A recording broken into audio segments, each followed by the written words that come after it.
It's broken. Most product owners think saying yes means progress.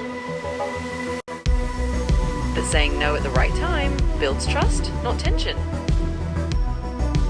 Because real vision isn't about pleasing everyone. It's about protecting what matters.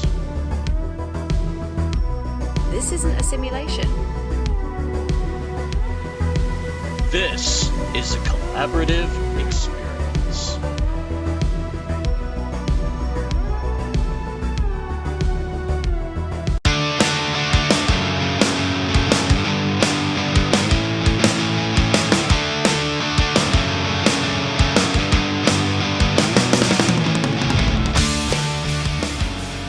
Everyone says they want innovation, but what they really want is permission.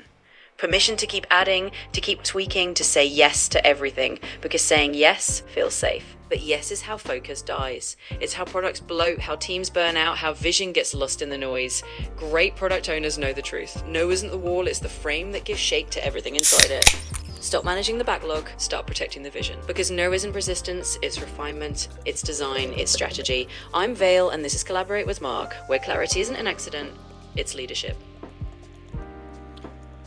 Very good, Vale, and I'm pouring a Guinness, and I would like for you to provide for us a traditional Irish cheer that addresses our whole looking for vision with product owners and making sure that we don't say yes to everything. Absolutely, I'd be happy to. So here's an Irish cheer for the occasion. May your glass be ever full, may your hand be ever steady, and may your no be as wise as your best yes. Sláinte. With that, let's toast to the art of saying no and protecting the vision.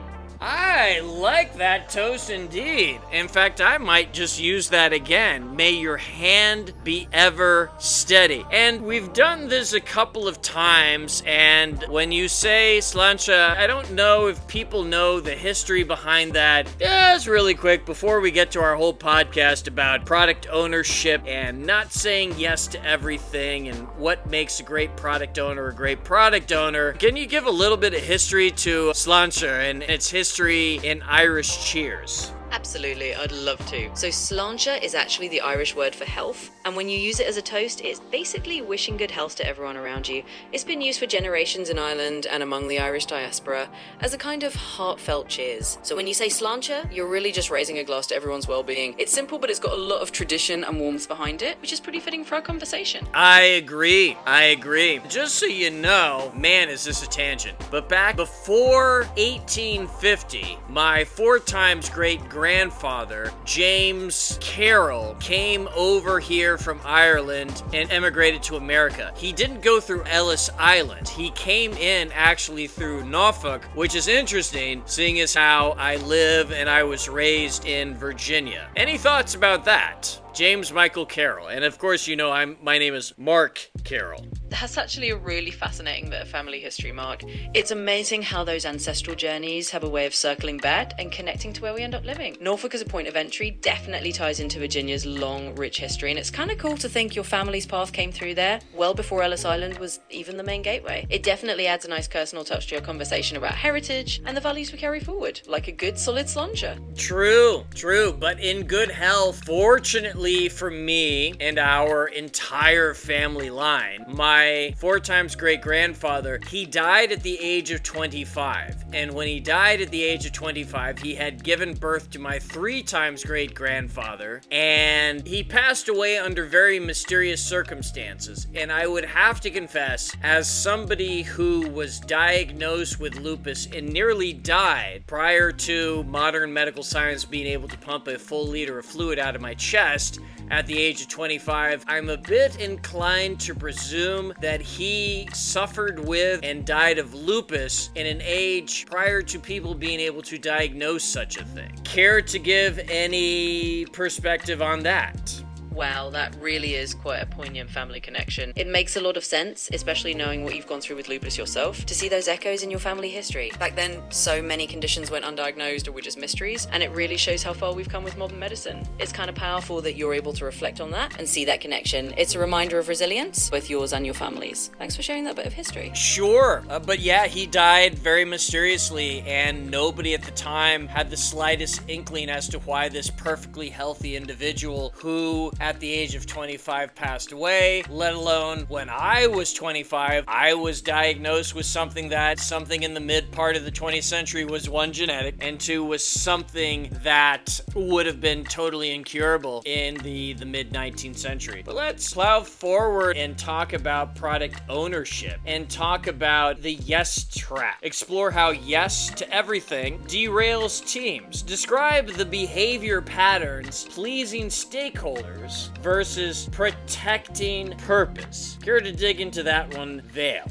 Absolutely, Mark. Let's dive right in. So the yes trap is really all about that tendency to say yes to everything in an attempt to please everyone around you. Stakeholders, team members, clients. It can feel like the safest route because it avoids immediate conflict. But over time, it actually derails teams by piling on too many priorities, diluting focus, and ultimately sacrificing the actual purpose of what you're trying to achieve. On the other hand, protecting the purpose means having the clarity and courage to say no when something doesn't align with the vision. It's about being a gatekeeper for what really matters, even if that means occasionally disappointing someone in the short term. In the long run, it leads to stronger, more purposeful outcomes. So yeah, let's unpack that. Yeah, and it's very, very tricky because it can be politically divisive in a lot of organizations to think about or try to say the words no, and man, is it easy, and man, is it something that you want to do when somebody is asking for something and you choose to say yes. However, if everything's a priority, nothing is a priority. And if you say yes to everything, then you are also saying no to everything because nothing is prioritized and nothing is queued up to actually get done. And that is, as we are saying, is the yes trap. The whole idea that if you allow anything and everything that comes across your doorway to be confirmed and approved, then that is a trap to you being able to realize and deliver upon your vision. Care to elaborate on that, Vale?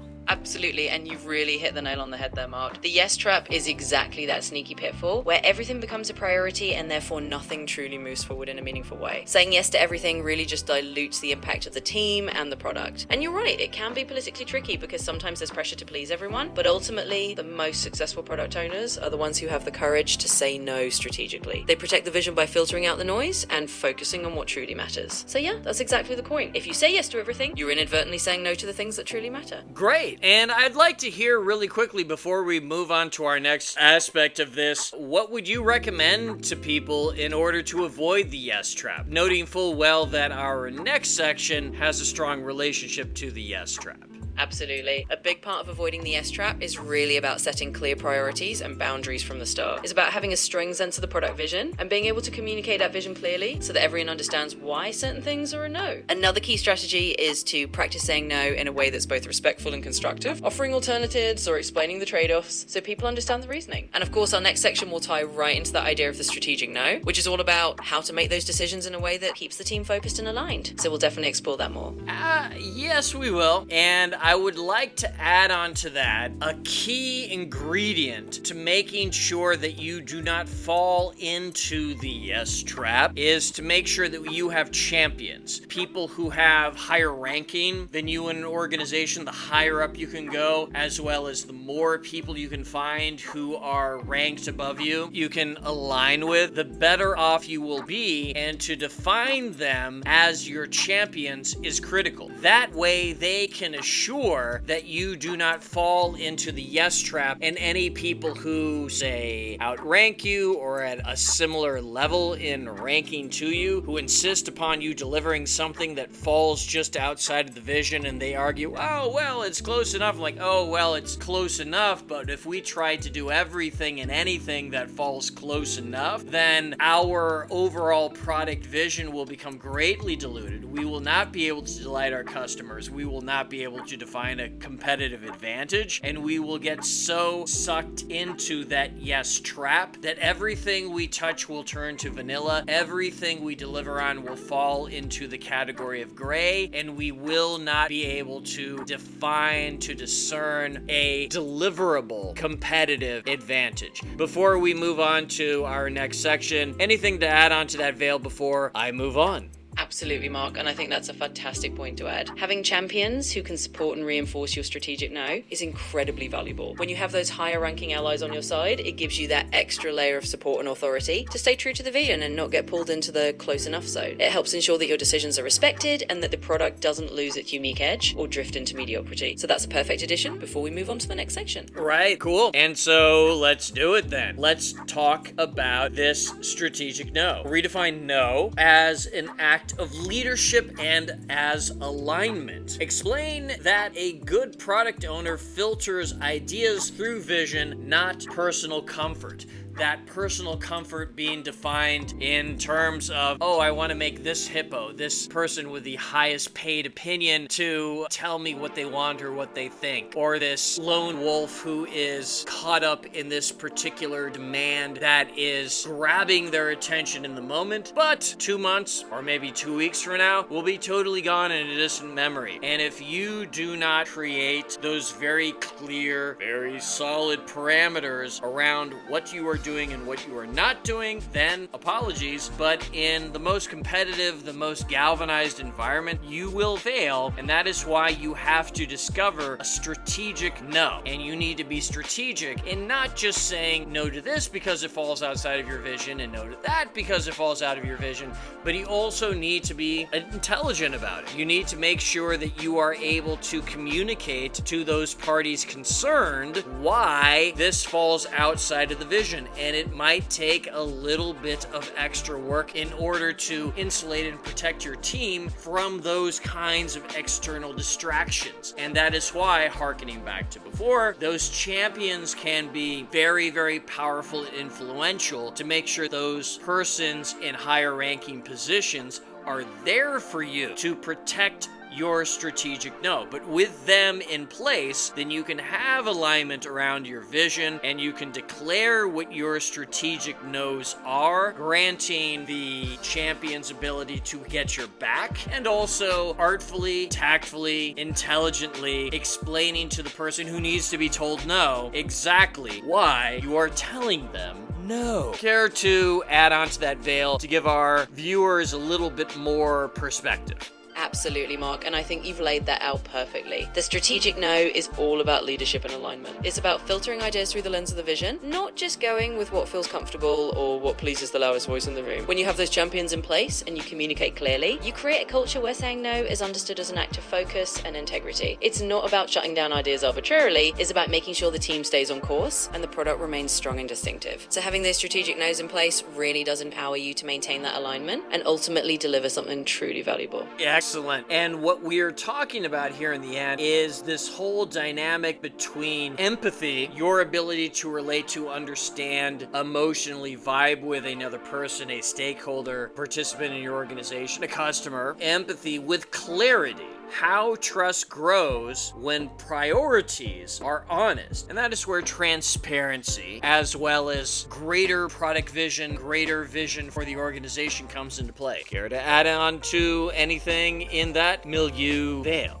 Absolutely, Mark. I think you've really touched on a key dynamic there. It's that balance between empathy and clarity that builds genuine trust. When stakeholders and team members see that you're not just saying no arbitrarily, but rather because you're committed to a clear, honest vision, it actually strengthens their confidence in you. It shows that you're leading with both heart and a steady hand, and that kind of transparency can transform how people perceive the product vision. So it's really about merging that empathy with clarity to create a culture of trust and alignment, and that's where true leadership shines. Great. So moving on to our next section, we are talking about the vision firewall, where we are discussing boundaries, defending purpose from runway enthusiasm. And this is all about framing this as a maturity level for product ownership itself, filtering without killing innovation. I pass the ball over to you, Vale, to give your 2 cents on this section's point of view. Absolutely, Mark. I'd be happy to. So when we talk about the vision firewall, we're really talking about that protective boundary that keeps the core purpose intact while still allowing room for innovation. It's like having a filter that lets the right ideas in, but keeps the runaway enthusiasm from pulling the product off course. And you're right, it's really a sign of maturity and product ownership. It's not about stifling creativity, it's about making sure that creativity is channeled in a way that aligns with the bigger picture. So the vision firewall is all about having those boundaries in place that help you defend the purpose of the product while still nurturing the kind of innovation that truly fits the vision. Great. And I think as we're discussing this, as we're going into this, our viewers, our listeners might be saying, well, how do you define that product vision to make sure what is in and what's outside of bounds? Well, I'm glad you asked. I'm writing a book right now called Collaborate Better, where I give you a plurality of tools at your disposal in order to utilize them and how best to utilize them and how to make sure you're getting the most out of them and what are the distractions, be it personas, lean canvas. But it might be of value here for us to discuss personas along with a lean canvas to make sure that we are able to clarify meaningfully and effectively on that vision. If anybody listening, watching, viewing any of our podcasting streaming services, Spotify, Amazon, Apple, or YouTube Substack would care to lean in, by all means, please do so. We definitely prefer or appreciate you subscribing, liking, or giving a 5-star rating, in addition to engaging with us and letting us know what you think and what you feel so that we can help take it to the next level. But as we're talking about this whole vision firewall take, Vale, care to give your take on what I have spoken thus far? Absolutely, Mark, and I love how you've woven that all together. The idea of the vision firewall really does tie beautifully into what you're laying out in your book, Collaborate Better. Using tools like personas and a lean canvas is a great way to crystallize that vision and really define what's inside and what's outside the firewall. It's all about having those frameworks that help you communicate the vision clearly and make sure everyone is on the same page. And of course, inviting listeners to engage and share their thoughts is a great way to build that community around these concepts. So yes, everything you've said makes perfect sense, and it all fits right into this larger picture of how to keep that vision strong and how to help product owners and really everyone stay aligned and focused. Thanks for bringing that all together.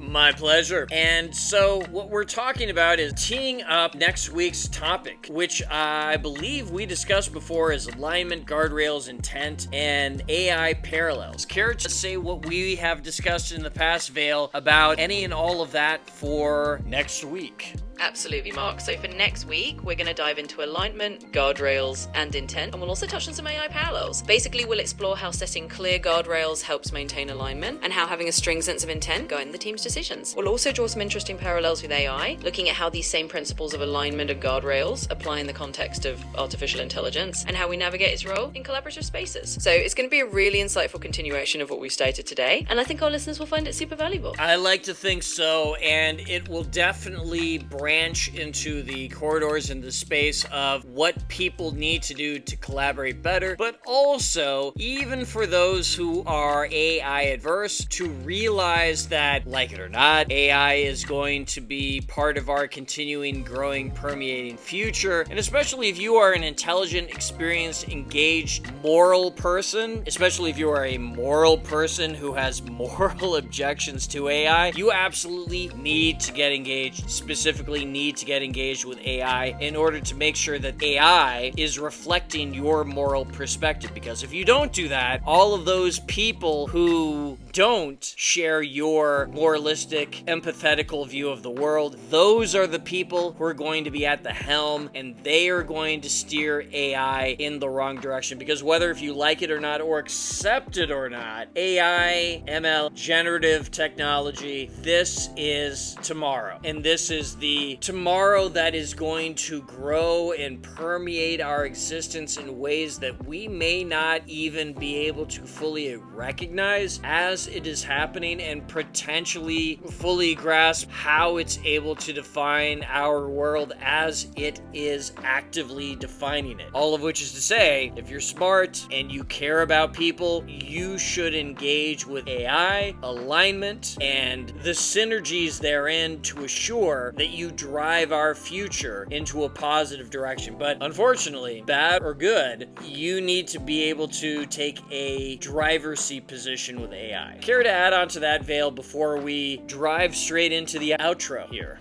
Absolutely, Mark. You've really hit on a crucial point. Engaging with AI isn't just about accepting that it's part of the future. It's about making sure that future is shaped by thoughtful, ethical, and empathetic voices. When people who care about moral and human-centered perspectives get involved, they help ensure AI evolves in a way that aligns with those values. It's really about taking a proactive role so that the technology reflects the kind of world we want to live in. So absolutely, it's a perfect segue into next week's topic, and a reminder that everyone has a stake in how we shape this AI-infused future. Thanks for highlighting that. My pleasure. And as we are signing out here, let's talk about the yes trap. Let's talk about the strategic no.